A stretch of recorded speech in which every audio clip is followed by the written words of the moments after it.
ঢাকায় কোরবানির পশুর চামড়া সংগ্রহের দাম গত বাড়েছে ৫ টাকা এবং ঢাকার বাইরে ৩ টাকা বাড়িয়েছে বাণিজ্য মন্ত্রণালয়।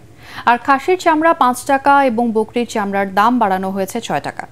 সেই হিসেবে ঢাকায় ২০ বর্গফুটের ১ লাখ টাকার গরুর চামড়ার দাম হবে ১২০০ টাকা আর ঢাকার বাইরে হবে ১,০০০ টাকা।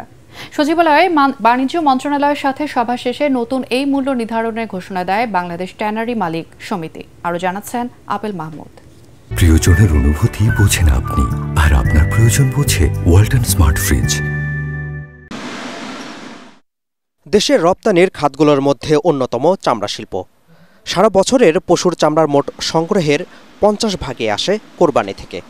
আর মাত্র ২ সপ্তাহ পর কোরবানির ঈদকে সামনে রেখে চামড়ার দাম নির্ধারণ করে দেয় বাণিজ্য মন্ত্রণালয়।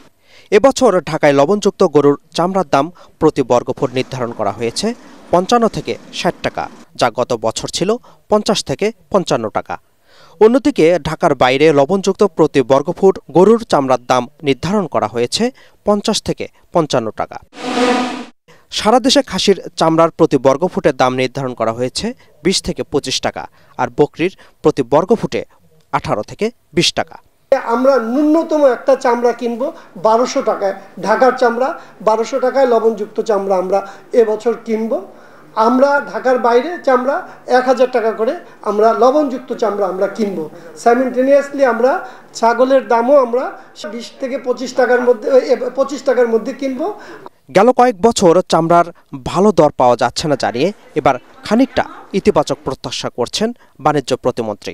চামড়াটা আমাদের জাতীয় একটা সম্পদ, এই চামড়াটা যেন কোনোভাবেই নষ্ট না হয়, এই নষ্ট যাতে না হয় এটার একটা ন্যূনতম ভ্যালু যারা কোরবানি দিচ্ছেন বা এটার থেকে যারা সুবিধাভোগী তারা বঞ্চিত না হওয়ার জন্যই কিন্তু আজকে আমাদের এই বৈঠক বা এই আলোচনা। এবার আমরা এই পার স্কোয়ার ফিটের সাথে সাথে ওই গরুর একটা ন্যূনতম চামড়ার মূল্য লবণযুক্ত কত হবে সেটাও ওনাদেরকে আমরা উল্লেখ করার জন্য আমরা বলেছি।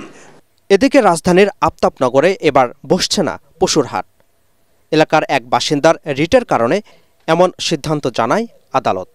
Apple Mahmud, ATN Bangla, Dhaka.